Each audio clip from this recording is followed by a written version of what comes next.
Aksi seorang pria bertopeng melakukan pemalakan di toko es krim di Palembang, Sumatera Selatan terekam kamera CCTV dan viral di media sosial.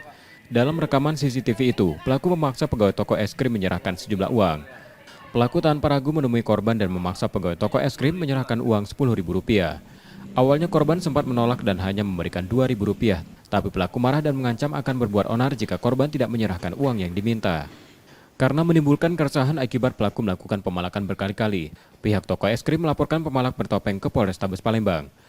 Aksi premanisme atau pemerasan termasuk pungli lah.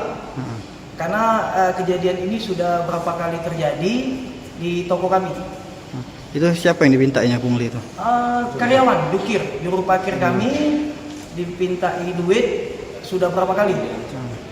Ada pengancaman? Ada Pak, kalau tidak dikasih akan bikin resah. Dan dalam waktu 24 jam, pelaku pemalakan akhirnya ditangkap polisi dari Unit Pidana Umum Polrestabes Palembang. Sangat unik dalam melakukan pemerasan menggunakan topeng. Memang ini berdasarkan dari sebuah laporan polisi, ada pengaduan dari masyarakat di mana yang bersangkutan korban atas nama Yamin dilakukan pemalakan, diperas, diancam dengan kata-kata.